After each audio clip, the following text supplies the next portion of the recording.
Hey everybody, this is Chip Ratliff, and you are listening to the Chip Ratliff Show.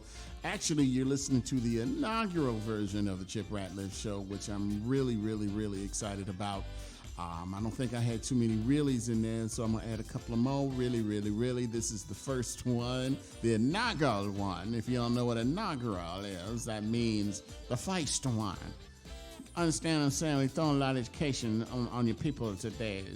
But anyway, I'm so happy to be here, man. This is something I've always wanted to do. And I've always wanted to do a podcast for a long time. I just never really did it, you know. I kind of got an idea of what it was some years ago, but I never really went forward with it. But now I think it's the best time to do it.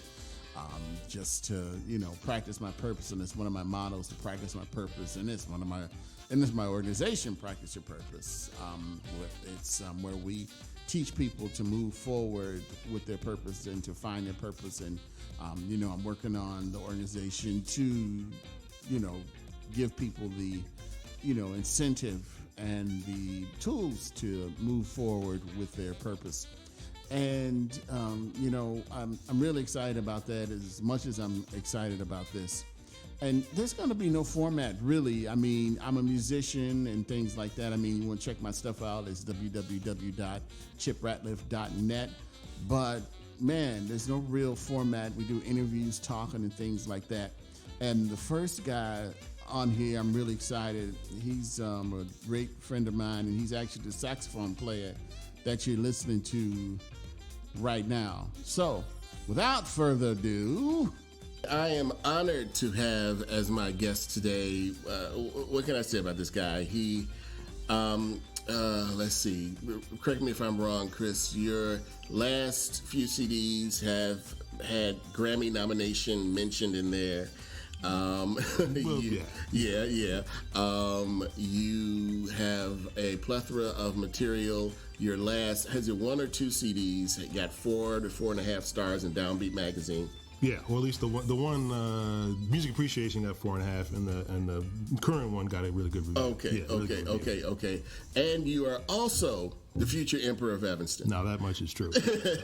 Ladies and gentlemen, I'm honored to introduce the one and only saxophone great, Mr. Chris Green. Thank you, Chip. Thank you. Always good to see you, man. Oh, thank you for being on the show. Thank you for being on the show. So I know the history and the story behind the future Emperor of Evanston.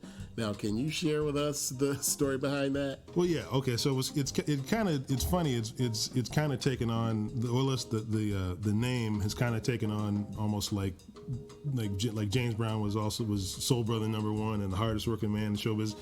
For a while I was just known as CG, but now people are starting to add hey Emperor or whatever. So it's kind of taken on a whole like James Brown kind of thing. Mm-hmm. But basically it was funny. Like my wife and I. I was in a cover band for a long time, and so towards the end of my tenure with this cover band, we toured a lot. We met. She lived in Minnesota, and so we did a long distance thing for a while. Then she moved out here to be with me, and we lived in the city for a while. And then we moved back to Evanston. And so we were walking around near our apartment, and it just happened to be one of those days, really nice day. We're walking around downtown Evanston, and it just happened to be one of those days where like the stars lined up, and I just happened, within the span of like 30 seconds, I saw 3 different people who knew me, who had seen me play with 3 different bands, like one like my band, and then this other band, this kind of house music band called Mr. Ali that I played with, and I think one other band, I think maybe like the J. Davis Trio or something. And so in the span of 30 seconds, you know, we're walking east on Church or something like that, and somebody's like, hey, Chris Green, New Perspective, and then somebody else, hey, J. Davis Trio, and then this other, and then the last moment, this dude's driving a bus east on Church, sees me, pulls his bus over. He's got like 50 passengers on his bus, hops out of the bus, runs out, shakes my hand, and hops back on the bus. And I'd known him for a while, but I hadn't seen him. Mm-hmm. And so my wife just looks at me, my girlfriend, my now wife, looks at me and says, "You're ridiculous, dude. Why? This is really silly. Like, well, I guess I've been lucky enough to play with a bunch of people, but." And she's like, "But this has been like the 3rd time, and in 30 seconds, like you should run for mayor." And I was like, well, why would I stop at mayor? And so hence, future Emperor of Evanston was born. So I'm like, why just stop in mayor? Why not just try to be a benevolent dictator and of my little town? And that's where it all came from. That's what all came from. So it was a slight twinge a slight little twinge of arrogance there, but also just kind of like, all right, it's kind of a funny situation that I would look back and laugh at, but one of those things that different things inspire different bits of music, and that was the one little situation that inspired that song. So, well, yeah, that's actually one of my favorite tunes, and you start off with that a lot. You start off the sets with that a lot, right? Yeah, yeah. It's a really recognizable tune, and I recommend that anybody that wants to hear some really great jazz and wants to hear some really great stuff, check out Chris's stuff. Now, tell me this: when did you realize that music was your purpose? Is what are you supposed to be doing? That's a good question. It's funny. It over the 24, almost 3 decades I've been I've been a professional musician. I don't want to say my overall purpose or say focus or whatever I'm working on or whatever I think I deem to be what I want to focus on kind of evolves over time. But as far as like being where I knew I wanted to play music, it was really just, I'd played as a kid and I did band and everything, but I think once I started to, two things started to happen. Like I took a music theory class in my junior year of high school, and up until that time it had just been like notes on a page and reading music and trying to sound good and blend with the band and everything else. But after that, once I kind of took this music theory class, it was like looking at classical music scores and taking the needle or our theory teacher would like take these big classical pieces and he'd try to have you identify like what was going on in a certain piece and the classical terms as opposed to just like loud, soft, fast, slow, whatever, like actual musical Italian and French musical terms, and then just analyzing musical scores and that kind of thing. So just kind of learning about the science and just the science beyond the page. Or beyond just reading it, but actually being able to figure out what's going on by some of the greatest composers ever, and then with that, and then like sort of getting serious about like becoming better as an improviser and listening to a lot of Coltrane and stuff.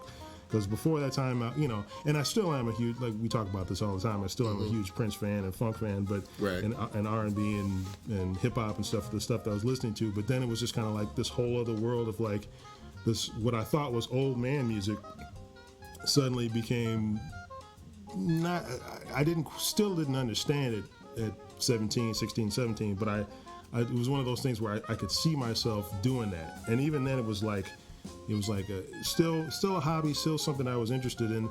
But I think once I got to a position where other musicians outside of band class, like high school band, people who had high school bands would ask me to drop by and jam with them or play with them or whatever. Or even musicians older than me were asking me to sit in with their rehearsals or whatever. And it was just kind of like, okay, this is a hobby and something that I saw myself doing maybe in some capacity as a hobby, but like people older than me who actually were out on the scene were actually asking me to sit in and play. And it was like, okay, well, maybe there's something to that. But I think what clinched it was like I said, I did band and all that stuff. I think what finally clinched it was I was in YAMO, which I was in the YAMO orchestra. YAMO, for those YAMO basically is the student run the student run production at Evanston Township High School. It's like the students write they choreograph the dance numbers and they write the scripts and they write the skits and somebody actually writes all another student writes all the music. And so it was once I kind of got more serious about playing, I wanted to play as much as possible. So I tried out for the YAMO Orchestra and I got in and everything.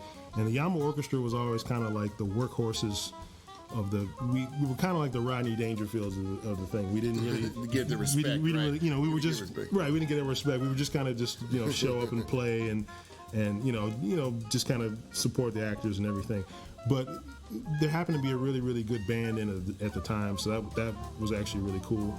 And they got a lot of solo space. And there was we were supposed to play a song that brought in the second act. And I remember during like one of the tech rehearsals we were playing, and I was playing a solo. And again, these the actors and the theater kids were kind of stayed over there, and dance kids kind of stay over there, but everybody was kind of like watching me play my solo, and they were like cheering like pretty vigorously, and I'm like, really? I'm just screwing around, and you like that? Oh wow! And so I would notice, granted, no, at 17 I only had about like 2 or 3. Hold on a second. I'm gonna edit all this, but basically you're talking about when you were 17.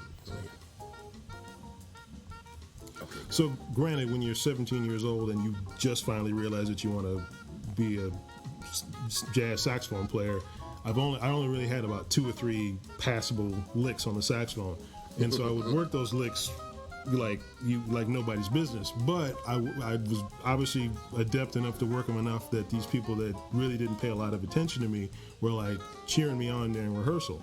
And I thought, oh crap, this is actually cool. And so it seemed to happen every single night. We would perform this. We would, I guess it's called the entr'acte, where the band or whatever brings in the second half of the performance. We would play, and I would play, and I would get the kind of the same reaction. And it's like, okay, this is kind of cool. I'm just kind of screwing around, but I'm actually having some sort of a visceral effect on these audiences, and so maybe I need to keep doing this. And so I've been doing it ever, or at least trying to do it ever since. Okay, so at that point, hold on. Okay, cool. So at that point, so actually it doesn't sound like there was ever really any infusion of anything that was like alternate to at that age, because you're still at like 17, 18 or whatever. Mm-hmm. Nothing was really introduced to say, hey, maybe you should do this instead of doing music or anything like that. Is that what you're saying? Like, were there ever any moments where as people do, family members and friends or whatever, or teachers will try to kind of push you towards not that music thing, not that right. thing, and just do something else? Well, yeah, that's a good question. I mean, my folks were always pretty encouraging for whatever I wanted to do. I mean, they paid for swim lessons, karate lessons. My sister was in the gymnastics for a while, and she's got she'll tell you anything she wants to know about art history, and she does DJing on the side. So we were always encouraged to like follow our muse or anything. And I mean, our parents more or less would, they were, they encouraged a certain amount of practicality, but I think they knew that we weren't, gonna just, they knew that we weren't going to be hopefully siphoning off them for the past, for 20, 40 years or whatever like that. Interestingly enough, though, it's funny you should mention that, and just I had almost completely forgotten about this. It's fun, like it was always a hobby of playing music, but interestingly enough, before I decided that I wanted to be a musician, it's funny, I've actually never really talked about this. I actually. And I guess I still am a huge Spike Lee fan, but I kind of like went in high school during the kind of Spike's initial ascent, like she's got to have it in School Days and Do the Right Thing and Mo Better Blues, and I guess Jungle Fever after that. Interestingly enough, I was thinking briefly about being a filmmaker. And it's one of those things I never quite followed up on, but as a kid, as a teenager, and who had his own like Blockbuster video card, I would get like, the current whatever popcorn Blockbuster movie, and pick up some weird art film. And these people were looking at me like, what does this weird black kid know about Bergman?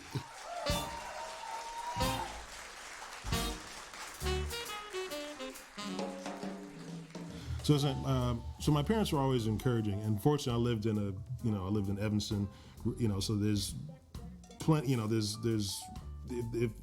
If there's a club or an organization that's dedicated to what you want to do or what you want to try, somebody will make one. So I was lucky in that, but I was lucky in that respect. But yeah, my parents were always very encouraging. I mean, I'm sure there was a certain amount of practicality that they wanted. My mother was a teacher, and she was always. I mean, maybe when I made the decision to be a professional musician, it was always like, are you sure you want to maybe do such and such to fall back on or whatever? But it's just like, but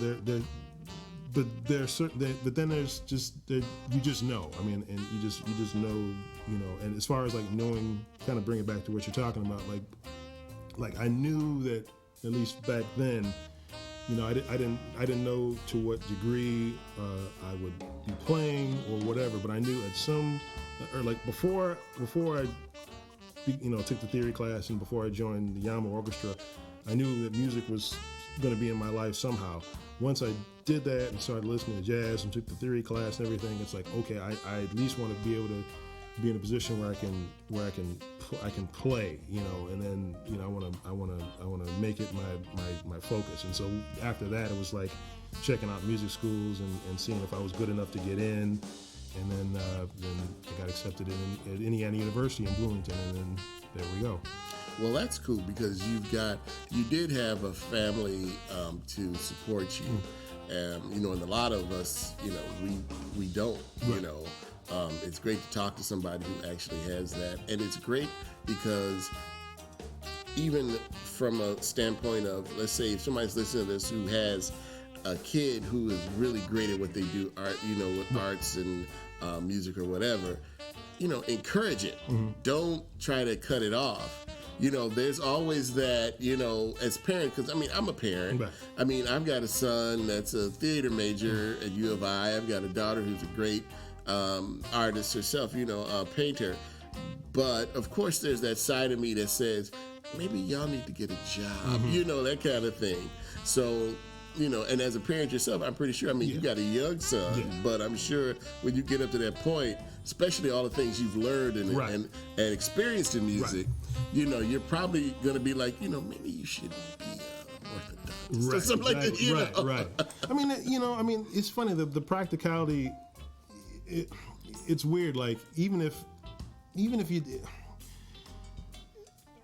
like, I'm of several minds of that kind of thing. Even just like, I think about a guy like Tony Hawk. You're right. Who skateboard for a living. Mm-hmm. And it's like, at some point, somebody must have told him, dude, do you really want to dedicate your life to that? And it's like, flash forward 20 years and he's a kabillionaire. Mm-hmm, it's like, clearly he made the right choice.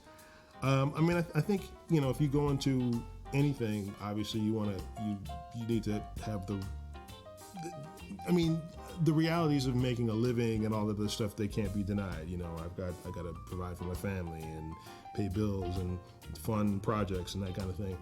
And so there becomes like, that's when I would, play a wedding here with such and such jobbing band, or play a high profile gig with a major artist at, like, the City Winery or something like that.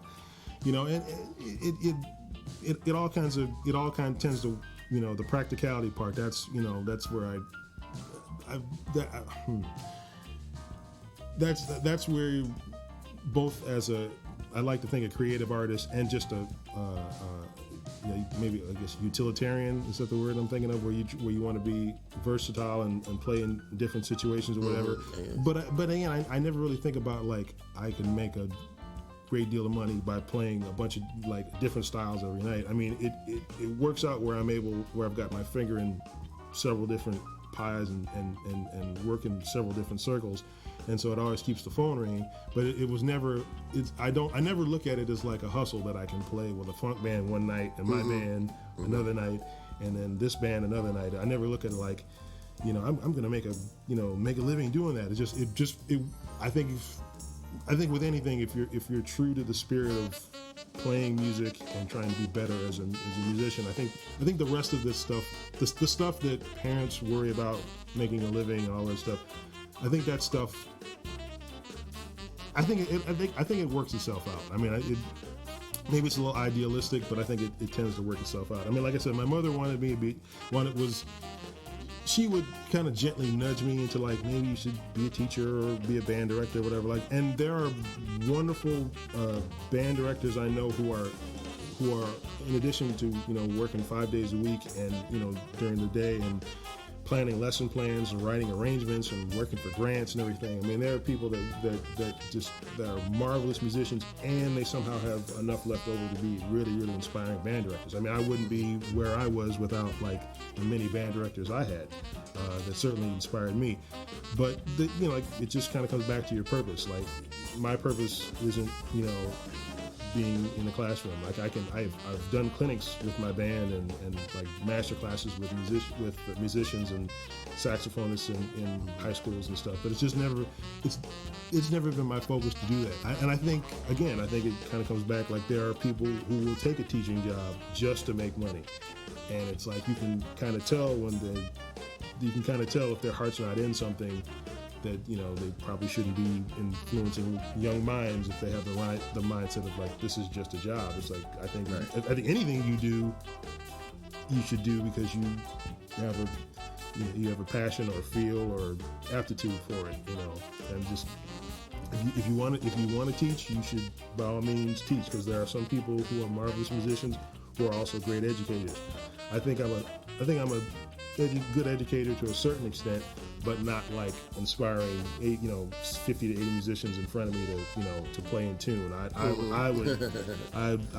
They'd have to take me out in a straitjacket or something. I was gonna say, you get frustrated because you know, like you say, I see people like that, and I've gone to plenty of orchestra shows, you know, for my kids or something.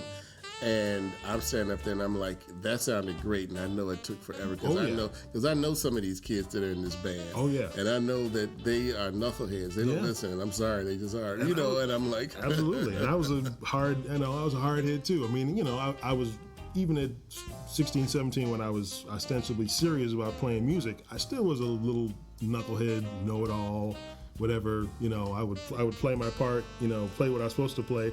And then while the band director was giving instructions or whatever, I would noodle and blah, blah, blah, and work on whatever I was working on in the practice room. And like, Chris, stop playing. Oh, sorry. You know, so, it's like, you know, if I had to deal with, 16-year-old Chris Greens, I might go crazy. You might go nuts, right? Yeah. No, I hear you. Now, a lot of times musicians or artists will go through those moments of where we're almost doubting what we're doing, what we're going, is this really what I'm supposed to be doing? Is this really my purpose? Mm-hmm. Tell us about, I'm assuming you've had them, because I don't know any musician who hasn't had it. We all have them. But tell us about if you've ever had any doubts, and when you did, how did you overcome them? Or what may have happened that made you go, okay, I'm on the right path? Well, you know, I've had, you have doubt. I mean, I have maybe twofold as far as doubts or whatever. For me, it's always like, the first obvious thing, doubt, whatever period that you'll go through, self-doubt period or whatever, is like, is just as a musician, as a craftsman or whatever. It's like, you get those late night whatever things, the voices in your head and whatever, and it's like, it happens to me a lot where, like, if I'm playing a lot but not practicing as much as I should be practicing, and just being a father and everything else, husband, that kind of trying to get that balance. But if the balance shifts this way, every once in a while the late night voice it will be like, okay, and this happens a lot. It's really funny, but it's like, you'll hear, okay, Chris, this is what you're playing. This is what you're playing now. This is what you should be playing. This is what you hear this really cool stuff that you could be playing. You're not ready to play that yet. You know why you're not ready to play that? Because you're not putting in time. It's like, oh shoot, oh man, you're right. And it'll drive you nuts. Like, oh man, I need to work on this or that, or even just, like in my office, I've got some stuff. I clean it up, but then I put everything in piles of stuff that I need to do. So there's books like that I need to work out of, things that I need to incorporate, stuff I need to practice, songs I need to learn, just things like that. So there's always that, and then just as a band leader slash person that's kind of like worried about their career. The other side is like, okay, am I doing enough to push my, am I taking care of the business side? Am I taking care of, am I maximizing every opportunity that I can for myself as a solo musician or as a band leader? And I have to, how come that guy got, or that band got that opportunity to play at that place, and how come we're not playing at that place? And then it's like, okay, well, maybe they're better than you are, or maybe they're more prepared, or maybe just the person who books that room thinks that they're a better fit, and you're not the right fit for that room, and so you have to kind of like, well, then you go through that kind of doubt thing. But it's like, okay, well, you could piss and moan about not getting into that room, but you've got these opportunities over here, and these are things that you can, quote unquote, capitalize on to propel you past whatever it is you're doubting. And so the trick for me is just like ultimately to keep going. I mean, it's like you'll run into those doubts, you'll run into those things, and even just like there was this weird period, and I don't want to get into it too deep, but there was a music critic who I thought was kind of like I thought was an ally, but it turned out he wasn't an ally, and he said some not so nice things about my playing and everything. And it's like, it's not high school, you get over it. But the fact that I thought the guy was really cool, and also he's kind of... You thought he was on your side. I thought he was on our side, and also but even more so, he was kind of he's got an influential position to, like, well, if he says that Chris Green can't play, then there must be something to it. And then I kind of got worried because, okay, what if people start listening to him, and then my phone stopped ringing? But it's just like, and when I went through that, it was just like, okay, I shouldn't worry about that. And I've got enough people, I think I've built up a fair amount of goodwill over these past, almost 3 decades I've been playing. Enough people know that when I step on the stage, I always try to bring it. I always try to be on my A game, both as a soloist and a collaborator, and as a person in a section. So I think the trick is really just when you get those moments of doubt, is just to keep going. I mean, and it just there's always going to be those periods. I mean, sometimes I'll get those moments of doubt after something really, really positive happens. I attain some goal or play some room that I've always wanted to play, or we have a really good turnout at a show or whatever like that. It's almost like, okay, is this where when they make the behind the music show about Chris Green? Right. Is this when the screen goes black and white, and then I'm looking at the beach trying to rebuild my life? Right. The sad music, and you're looking forward and looking at a sunset. Right. Am I looking at the sunset after my seventh stint in rehab? Is this where I'm just taking one day at a time? No. So the trick is really just to keep going. It's like I can't. I owe it to myself. I owe it to my bandmates. I owe it to the people like you who are kind enough to hire me. I owe it to. Yeah, you were available. Well, exactly. Yeah, there's nobody around. But I owe it to I owe it to my family. I owe it to my friends who supported me. It's just like I owe it to, people. And it's funny, like me and my good buddy, Marquel Jordan, and this is actually another thing that keeps me going. I owe it to my buddy, my friend Marquel, the great saxophonist Marquel Jordan, and I. We talk about this all the time. I'm going to be 45 in a couple days, and it's weird. I've moved into that position where I'm not quite the young upstart, but I'm not quite at the OG level. So I'm somewhere in the middle. And people younger than me are starting to look at me like like ask me for advice or look at me as like a inspiration or something like that. Right. And I'm almost tempted to like, really? Like, don't you couldn't find anybody better? Right. Like I'm busy chasing, Branford Marsalis and Steve Coleman and all and Von Freeman and Eric Leeds and Maceo Parker. I'm chasing those guys, but then there's people behind like looking at me like, well, you're the man. I'm like, are you sure? Really? All right. Well, okay. And so it's that kind of thing tends to get me through. I mean, not that I don't necessarily do what I do for anybody's approval, but it's nice to know that even though like you go through these periods of self-doubt, there's somebody who you don't even realize has been like, man, I've been following you for such and such amount of time, and I really appreciate that you're being truthful to yourself and following your muse and following your purpose, and just thank you, because I guess they're modeling their example off of what I'm trying to do. So just things like that tend to get me through those weird times where I'm just like doubtful and everything. And the whole people recognizing you, when you're walking down the street thing, it helps. Right. People jumping out of buses. Jumping out of buses to talk to you. Yeah. That is not hurting. There you go. That ain't hurting.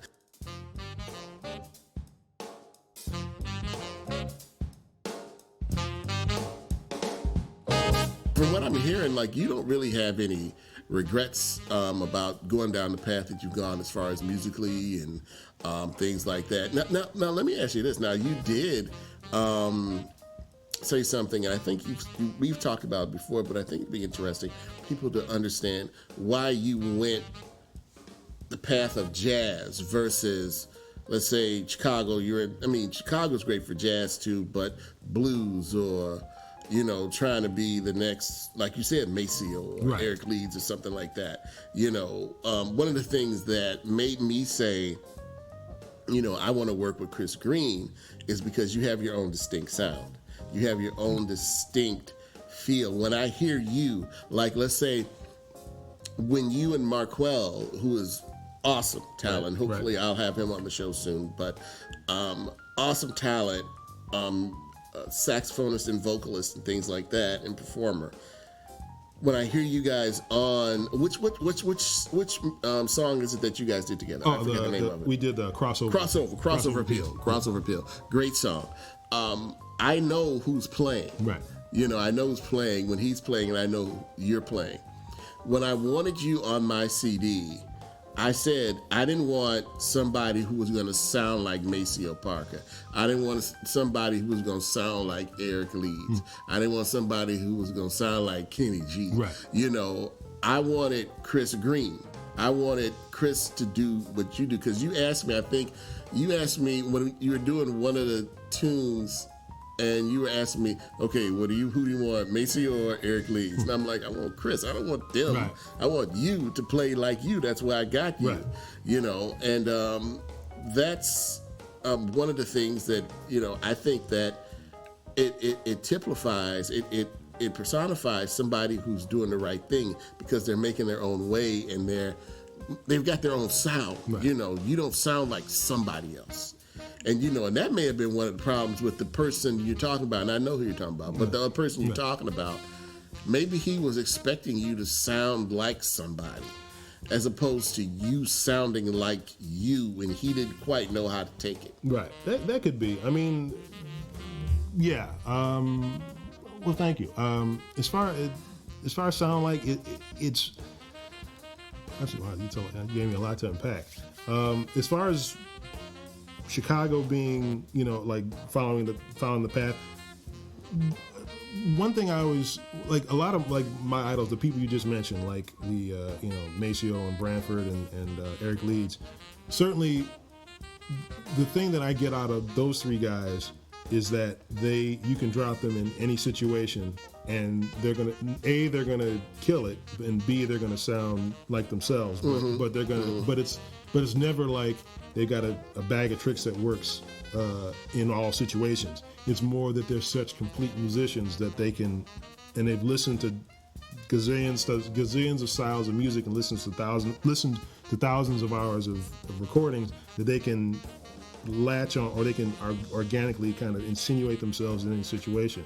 And that's kind of, those are kind of been my role models. So it's like, so I knew, but I also I knew that being a jazz musician, I knew that studying jazz would put me in a position where I could always play jazz. But also being in a city like Chicago, you don't always get, I suppose you could just make a living playing jazz, but I never wanted to do that. I always wanted to play. And again, it kind of comes back to, being truthful. Like, if a guy who plays jazz, who plays funk just for the money, often sounds like a guy who plays jazz who's playing a funk gig just for the money. Just for the money, right. Mm-hmm. And I always try to, now granted, while I'm trying to be myself in situations where I'm playing funky,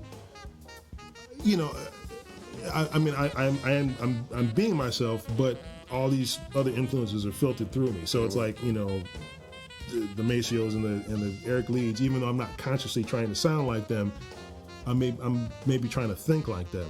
How would they approach this? Now, granted, it's when it comes through my breath and through my fingers, it's going to sound different. I'm going to resemble these little bits and pieces of these people I like, but it's going to be synthesized as me. But I never wanted to be in a position where I always wanted to play all kinds of stuff. But as far as and practicing jazz at least affords me the ability to get really, really good at my instrument. But all the other stuff I listen to puts me in a position where I can play a funk gig or a rock gig or whatever. I can just be in a situation where you don't have to, you can turn me loose on the music and you don't have to worry about. I'll do my best to fit to fit in. So, I mean, funny, interesting. Is this? Am I running to talk too much? Is this cool? No, go ahead. Okay. Because, like I said, what I'm going to do, I'm going to do some creative editing and put it all together. So go ahead and just keep talking. What's interesting, the first band I started my first band in 1994, and even though I was a jazz major in school, I was known, sort of quote unquote known for playing this band I heard earlier called Chris Green New Perspective, which is more like jazz influenced funk stuff. And interesting, people knew me from that and the cover band I played with, and they were they would be reticent to hire me for jazz gigs because I know you used to playing songs with one chord. Are you gonna be okay playing songs with several chords? Yeah, I'm a jazz major. Mm-hmm. And then there was a period 10 years, when I started working with my band a little heavily, and people would want to hire me for funk and rock gigs. It'd be I know you're used to playing songs with lots of chords. Can you handle songs with one or two chords? I'm like, come on, y'all. So now I think I'm finally in a position where I'm okay, it's kind of I was joking. It's like the Mikey Life cereal guy. He'll play. Chris Green will play anything. I can play with your band, or I can play with Midnight Sun, or I can play with CGQ, or whatever. I can just be in a position where I can play, and hopefully it doesn't sound like, hopefully I'm bringing something to each situation unique, and I hope it doesn't sound like I'm playing the same 10 licks on each project, but I'm just in a position where I'm hopefully enhancing the whole thing. So, well, yeah, you are, and I'll tell you honestly. I think I told you this before. When I finally reached out to you, it was with I didn't think you would want to play with me because it wasn't that I thought you couldn't play with me. It was more or less I'm not playing anything that intricate as he's playing with all that different time and stuff. I'm playing 4/4. That's what I'm playing. And I was well, let's see if he even wants to play with me. Right. And then when you said yeah, I was like, really? Whoa. Okay. But I hope I don't mess up. No. But the funny thing is it's just even it's weird. I was full circle because even before I was playing jazz, I was playing with funk bands and and rock bands and stuff like that. So it's just it's I like playing the crazy stuff with my band. But there's nothing like sitting on a good groove and just playing with that and playing against that. I just like putting myself in different situations. Well, that's cool. So with that, what's coming up for Chris Green? What's new? What can we look forward to with Chris Green? What's up?